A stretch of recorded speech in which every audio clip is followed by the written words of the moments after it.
नमस्कार। ज्योतिष शास्त्र में श्रद्धा और विश्वास रखने वाले सभी जातकों का पारलौकिक जगत चैनल में बहुत बहुत स्वागत है। बनने जा रहा है धन विवाह का प्रबल योग, गुरु शुक्र युति और शनि की दशम दृष्टि। जी हाँ, 15 फरवरी रात्रि 8:12 पर दैत्य गुरु शुक्र राशि परिवर्तन करेंगे और देवगुरु बृहस्पति की राशि मीन राशि में गोचर करेंगे और मीन राशि में शुक्र का गोचर 12 मार्च 2023 तक रहेगा। तो इस तरह से 15 फरवरी से 12 मार्च तक आपकी कुंडली में गुरु शुक्र की युति बनेगी। कुंडली में देवगुरु और शुक्र की युति बनने पर क्या होता है, जब किसी भी दो ग्रह की युति बनती है तो वो अपने गुणों को ट्रांसफ़र कर लेते हैं। तो देवगुरु के गुण शुक्र में आ जाएंगे और शुक्र के गुण देवगुरु को ट्रांसफ़र हो जाएंगे। इसका अर्थ ये है कि आकर्षक व्यक्तित्व, मधुर वाणी, मिलनसार व्यवहार के साथ आप अपनी ज्ञानमयी वाणी के बल पर लोगों को सम्मोहित करने की स्थिति में होंगे। आप अपने व्यक्तित्व और वाणी के बल पर लोगों को आकर्षित करेंगे और आप चाहे काउंसलर हों, वकालत के क्षेत्र में हों, धर्म अध्यात्म से जुड़े हों, कथाकार हों, ज्योतिषी हों या कला के क्षेत्र से जुड़े हों, आपके समक्ष जो भी व्यक्ति होगा सबसे पहले तो वो आपके व्यक्तित्व और वाणी से ही आकर्षित होकर के आपसे प्रभावित होगा। तो इस युति का मकर राशि के जातकों के जीवन पर क्या प्रभाव पड़ेगा, इसी का विश्लेषण करेंगे इस वीडियो में। इस आधार पर कि ये जो युति है वो कुंडली के किस भाव में बन रही है और किस राशि में बन रही है। लेकिन उससे पहले ये समझेंगे कि शुक्र और गुरु के युति के बनने का ओवरऑल क्या प्रभाव पड़ेगा आपके जीवन पर। ये विश्लेषण आपकी चंद्र राशि के आधार पर किया जा रहा है और वीडियो के अंत में मैं आपको देवगुरु बृहस्पति और दैत्य गुरु शुक्र दोनों के उपाय बताऊंगा। दूसरी महत्वपूर्ण बात यह है कि मैंने अपना व्हाट्सएप नंबर शेयर कर दिया है, वो आपको डिस्क्रिप्शन बॉक्स में मिल जाएगा। उस नंबर के अलावा किसी अनजान व्यक्ति के द्वारा कमेंट बॉक्स में दिए गए नंबर पर भूल करके भी कांटेक्ट मत कीजिएगा, आपके साथ फ्रॉड हो सकता है। तो चलिए वीडियो शुरू करते हैं। तो पहले ये समझते हैं गुरु शुक्र युति का क्या प्रभाव पड़ता है। जुपिटर वेनस कंजंक्शन का ओवरऑल इफेक्ट क्या पड़ता है हमारे जीवन पर।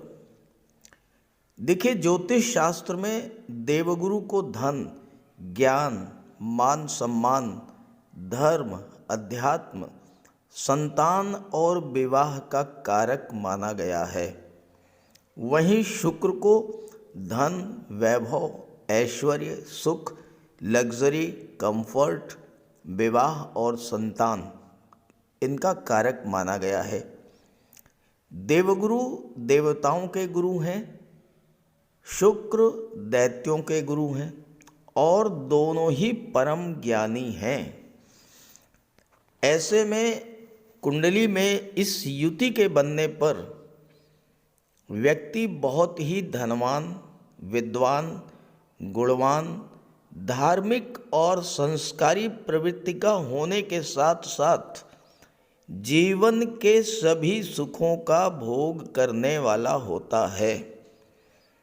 रहने के लिए अच्छा घर, घूमने के लिए अच्छा वाहन, सभी सुख सुविधाओं से युक्त भवन और समाज में मान सम्मान और प्रतिष्ठा, ये सब कुंडली में गुरु शुक्र की युति बनने पर प्राप्त होते हैं।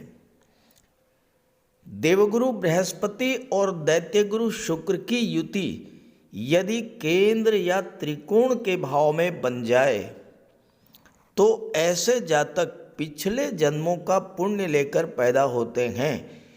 इनकी इंट्यूशन पावर बहुत ही स्ट्रांग होती है, पूर्वाभास क्षमता बहुत ही तीव्र होती है, भविष्य में होने वाली घटनाओं का आभास इन्हें पहले ही हो जाता है और इनकी कही हुई बातें अक्सर सच हो जाती हैं।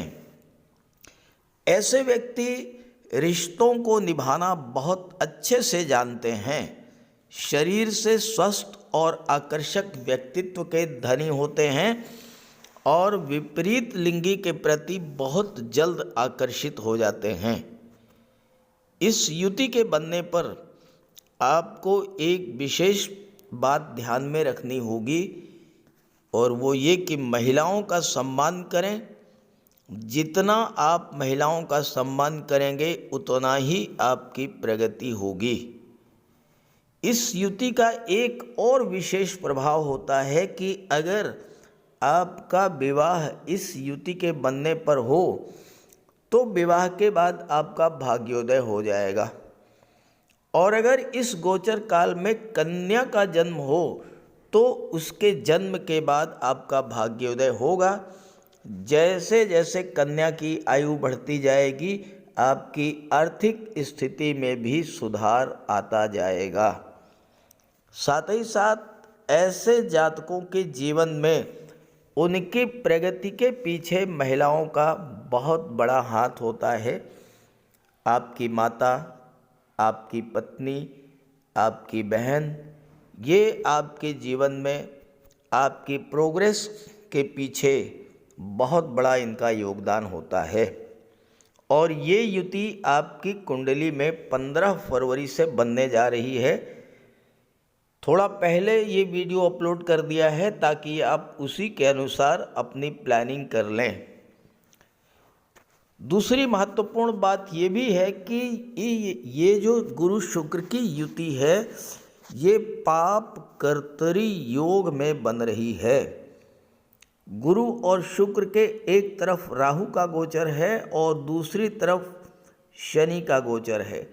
ऐसे में आपको इस बात का ध्यान रखना है कि आपको धर्म के मार्ग पर चलते हुए धन अर्जित करना है, क्योंकि राहु आपको अनैतिक तरीकों से भी धन की प्राप्ति कराएंगे। इससे आपको विशेष सावधान रहना है और साथ ही साथ धन की प्राप्ति होने पर उसका निवेश भी विवेकपूर्ण ढंग से करना है। यदि आपने ऐसा नहीं किया तो राहु आपका धन गलत कार्यों पर नष्ट भी कर सकते हैं। इसलिए धर्म अध्यात्म का विशेष ध्यान रखते हुए नैतिक कार्यों से धन अर्जित करें और प्लानिंग के तहत उसका आप निवेश भी करें। फिर देखिए कितना अच्छा रिजल्ट आपको मिलेगा गुरु शुक्र की युति का। तो बात करते हैं कि आपकी कुंडली में किस भाव में गुरु और शुक्र की युति बनने जा रही है और उसका क्या प्रभाव पड़ेगा। तो ये है मकर राशि के जातकों के कुंडली। 15 फरवरी से 12 मार्च का जो समय है ये आपके जीवन में बहुत बड़ी उपलब्धियां लेकर आ रहा है, क्योंकि 15 फरवरी को शुक्र मीन राशि में गोचर करेंगे और गुरु के साथ युति बनाएंगे। मीन राशि शुक्र की उच्च की राशि है और अपनी उच्च की राशि में गोचर करते हुए देवगुरु के साथ शुक्र की युति सर्वश्रेष्ठ युति मानी जाती है, क्योंकि गुरु भी अपनी ही राशि में गोचर कर रहे हैं। अब यहाँ पर शुक्र पंचम भाव के स्वामी हैं और दशम भाव के स्वामी हैं, जबकि देवगुरु 12वें भाव विदेश भाव के स्वामी हैं और शुक्र 12वें भाव में अति विशिष्ट कारक होते हैं। विदेश जाने के लिए, विदेशी व्यापार के लिए, विदेश से धन प्राप्ति के लिए सर्वश्रेष्ठ योग बनेगा। शुक्र पंचम के स्वामी हैं। पंचम भाव होता है संतान और शिक्षा का। पंचम भाव शुक्र को अत्यधिक प्रिय है, क्योंकि पंचम भाव संतान का है, कल्पना शक्ति का है, क्रिएटिविटी का है, लव रोमांस का है। और देखिए कि देवगुरु की दृष्टि सप्तम भाव पर पड़ रही है, जहाँ से आपके दाम्पत्य सुखों का विचार किया जाता है। तो ये जो गोचर है लव रिलेशंस को प्रगाढ़ता प्रदान करने के लिए बहुत ही अच्छा है। जो लोग पहले से रिलेशन में हैं उनके विवाह बंधन में बंधने का प्रबल योग है, क्योंकि गुरु की दृष्टि सप्तम भाव पर पड़ रही है। इस गोचर काल में मेल और फीमेल के बीच आकर्षण बढ़ेगा। परिवार और संतान को लेकर आपके मन में उत्साह रहेगा। विवाह को लेकर आपके सपने पूरे होंगे। शुक्र आपकी कल्पना शक्ति और क्रिएटिविटी को बूस्टअप करेंगे।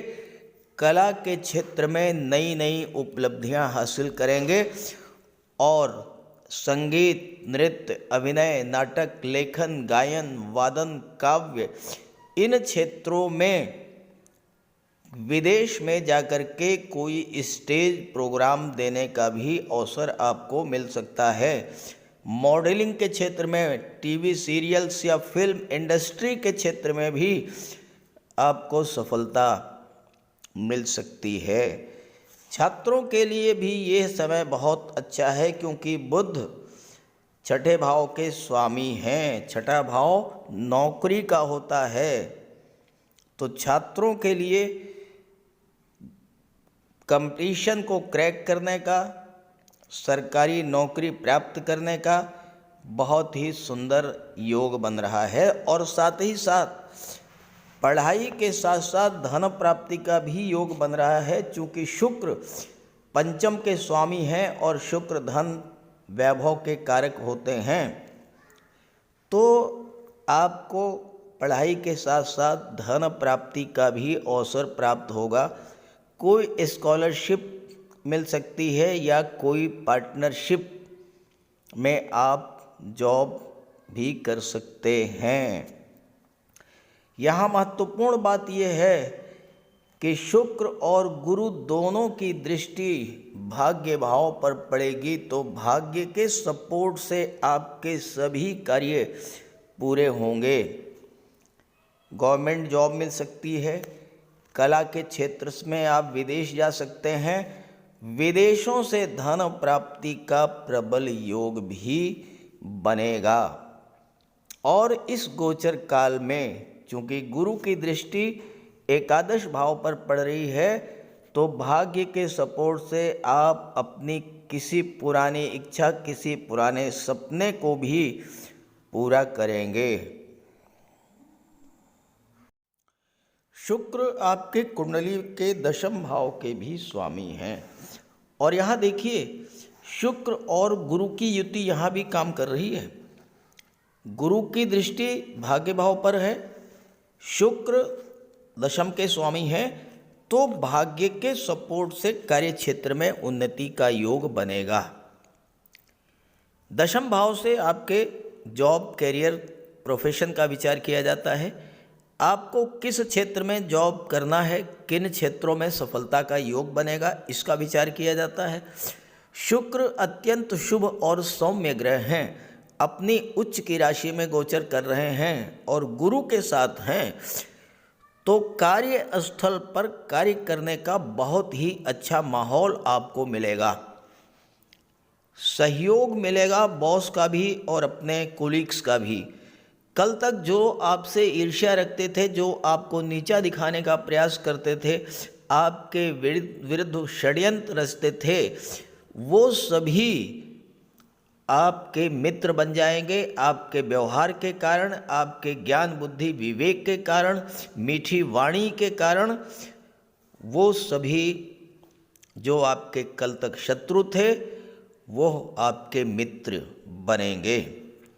देवगुरु की दृष्टि भाग्य भाव पर पड़ रही है और देवगुरु विदेश भाव के स्वामी हैं, तो विदेशों में उच्च शिक्षा प्राप्त करने का, विदेशी व्यापार का, विदेश से धन प्राप्ति का प्रबल योग है। और जैसा मैंने बताया कि शुक्र गुरु की युति प्रबल धन प्रदायक युति होती है, तो विदेशों से धन प्राप्ति का प्रबल योग बनेगा। शुक्र कला और सौंदर्य के कारक हैं, और अगर आप कला और सौंदर्य से संबंधित चीज़ों का व्यापार व्यवसाय करते हैं, खास करके महिलाओं से संबंधित वस्तुओं का व्यापार करते हैं, जैसे आप रेडीमेड गारमेंट्स हैं, फैशन डिज़ाइनिंग है, ड्रेस डिज़ाइनिंग है, कॉस्मेटिक्स है, श्रृंगार प्रसाधन है, परफ्यूम्स है, जेम्स और ज्वेलरी का व्यापार व्यवसाय है, ऑर्नामेंट्स आभूषण का व्यापार व्यवसाय है, या फिर घर की सुख सुविधा के साधनों का व्यापार व्यवसाय अगर आप करते हैं, तो ये समय आपके लिए बहुत ही अच्छा रहेगा। कार्यस्थल पर आपके मान सम्मान में वृद्धि होगी और आपको रिवार्ड और अवार्ड भी इस गोचर काल में मिल सकता है। एक बात समझने की है कि शुक्र तीसरे भाव में है। तीसरा भाव जो है ये यात्राओं का होता है, परिवर्तन का होता है, तो हो सकता है कि आपका मनचाही जगह पे ट्रांसफ़र भी हो, और अगर आप ट्रैवल टूरिज़्म के क्षेत्र से जुड़े हुए हैं, मार्केटिंग के क्षेत्र से जुड़े हैं, इंश्योरेंस के क्षेत्र से जुड़े हुए हैं, मेडिकल रिप्रेजेंटेटिव हैं, तो आपके लिए ये समय बहुत अच्छा रहेगा। अब जैसा मैंने वीडियो के थंबनेल में लिखा है, शनि की दशम दृष्टि, आइए इस पर बात कर लेते हैं।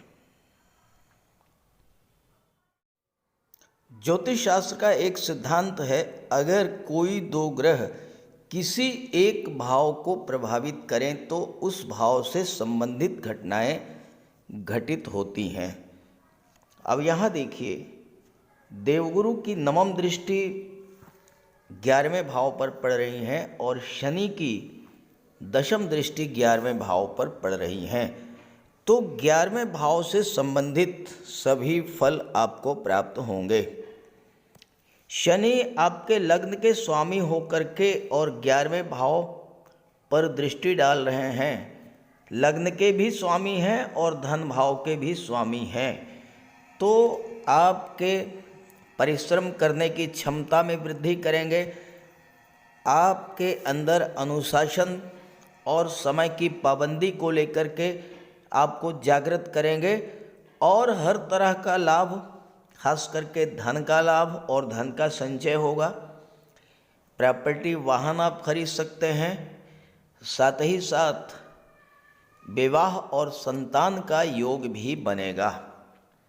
अब यहाँ पर एक महत्वपूर्ण बात मैं आपको बताना चाहूँगा कि शुक्र और गुरु पाप कर्तरी योग में हैं। देखिए, पाप कर्तरी योग तब बनता है जब दो पाप ग्रहों के बीच में शुभ ग्रह का गोचर हो। तो देखिए, शुक्र गुरु के एक तरफ शनि है और दूसरी तरफ राहु है। तो जैसा मैंने आपको शुरू में बताया, राहु शुक्र गुरु आपको धन बहुत अधिक दिलाएंगे, लेकिन राहु जो धन प्रदान करते हैं वो ये नहीं देखते हैं कि धन नैतिक स्रोतों से है या अनैतिक स्रोतों से है। तो इस बात का आपको विशेष ध्यान रखना है कि आप धर्म और अध्यात्म के मार्ग पर चलते हुए, सत्य और सन्मार्ग पर चलते हुए, ईमानदारी के साथ जो धन आप अर्जित करेंगे वह धन आपके लिए हर तरह से लाभप्रद होगा।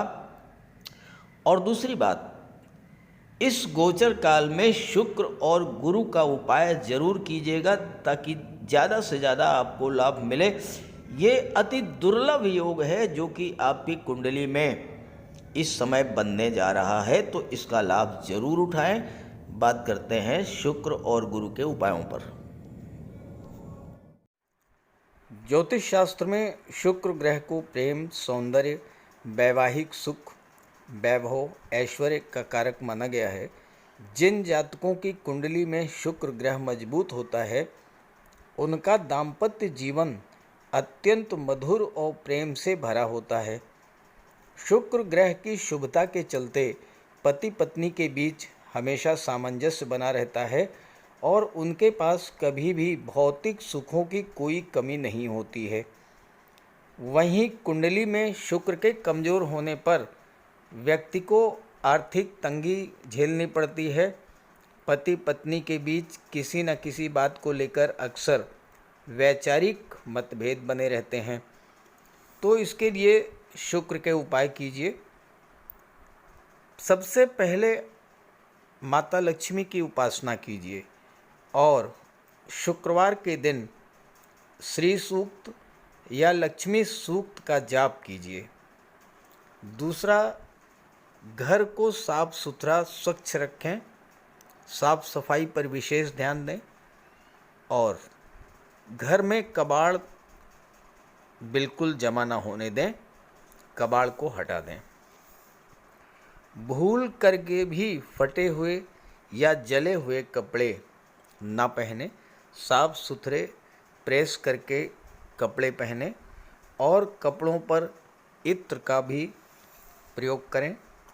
साथ ही साथ आप शुक्रवार के दिन 21 शुक्रवार तक सफ़ेद वस्तुएं, चीनी, दूध, दही, घी, इन सब का दान करें।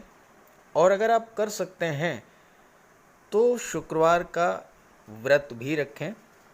व्रत के दिन माता लक्ष्मी की उपासना करें। चीनी, दूध, दही, घी, श्वेत वस्तुओं का दान करें। कन्याओं को भोजन करें, खीर और मिष्ठान। साथ ही साथ आप स्वयं भी शुक्रवार के दिन सफ़ेद रंग के वस्त्र धारण करें। शुक्र की शुभता को प्राप्त करने के लिए आप हीरा भी धारण कर सकते हैं, लेकिन किसी ज्योतिषी से सलाह लेकर के, और सच्चा मोती भी आप धारण कर सकते हैं। साथ ही साथ महिलाओं का सम्मान करें। किसी भी दशा में प्रयास ये करें कि अनावश्यक झगड़ा ना हो, कोई वाद विवाद की स्थिति हो तो उसको तूल ना दें। और अगर आपकी कुंडली में शुक्र कमज़ोर हैं तो शुक्र से संबंधित किसी भी वस्तु का दान ना लें और शुक्रवार के दिन भगवान भोले शंकर के मंदिर में जाकर के उनको श्वेत रंग के पुष्प अर्पित करें। अगर आप ये सब उपाय करते हैं तो शुक्र को बल मिलेगा और आपको शुक्र के सभी लाभ, सभी फल प्राप्त होंगे। कुंडली में देवगुरु बृहस्पति का बहुत ही महत्वपूर्ण स्थान है, क्योंकि देवगुरु कुंडली के पंचम और नवम भाव के कारक होते हैं। पंचम भाव से संतान का विचार किया जाता है, शिक्षा का विचार किया जाता है और नवम भाव से भाग्य का विचार किया जाता है। गुरु ग्रह भाग्य के लिए जिम्मेदार माने जाते हैं और किसी भी कार्य की सफलता के लिए देवगुरु का मजबूत होना बहुत ज़रूरी है। जब कुंडली में देवगुरु मजबूत होते हैं तो भाग्य का साथ मिलता है। जिस काम में हाथ डालते हैं वो सफल होता है। विवाह समय से होता है, शिक्षा अच्छी मिलती है, गुरु की कृपा रहती है, धन की प्राप्ति होती है। तो देवगुरु के लिए कुछ उपाय बताने जा रहा हूँ, उपाय ज़रूर कीजिएगा। अगर आपकी जन्म कुंडली में गुरु कमज़ोर स्थिति में है तो आपको गुरुवार का व्रत करना चाहिए। स्नान करते समय जल में आधा चम्मच हल्दी डालकर स्नान करें। स्नान के बाद पीले रंग के वस्त्र धारण करें और साथ ही साथ केसर या हल्दी का तिलक लगाएं और गुरुवार के दिन भगवान विष्णु की उपासना करें। घर में केले का एक वृक्ष लगा लें, उसकी पूजा करें, उसकी सेवा करें। भोजन में चने के बेसन, चीनी और घी से बने लड्डू का सेवन करें और अपनी क्षमता के अनुसार पीले वस्त्र, हल्दी, शहद, धार्मिक पुस्तकें, इन सब का दान कर सकते हैं। अगर गुरु ग्रह कमज़ोर है तो पुखराज धारण करें, लेकिन इसके लिए किसी योग्य ज्योतिषी की सलाह ले लें। माता पिता, गुरु और बुज़ुर्गों का सम्मान करें, उनकी देखभाल करें और उनका आशीर्वाद प्राप्त करें। साफ सफाई रखें, गुरु की सेवा करें और दही और चावल गरीबों को खिलाएं। किसी गरीब को, किसी दिव्यांग व्यक्ति को भोजन कराएं। किसी वृद्धाश्रम में जाकर के वृद्धों के साथ कुछ समय बिताएं, उनकी समस्याओं को जानें, समझें। कोई ज़रूरी नहीं है कि आप धन से ही सहायता करें, तन और मन से भी आप मदद कर सकते हैं दूसरों की, और ऐसा करने से देवगुरु अत्यंत प्रसन्न होते हैं। और जब देवगुरु बलवान होंगे तो आपको पूरा लाभ मिलेंगे। तो ये उपाय करके देखिएगा, लाभ होगा। कमेंट करके बताइएगा ताकि आपके साथियों को भी इसका लाभ मिल सके। नमस्कार।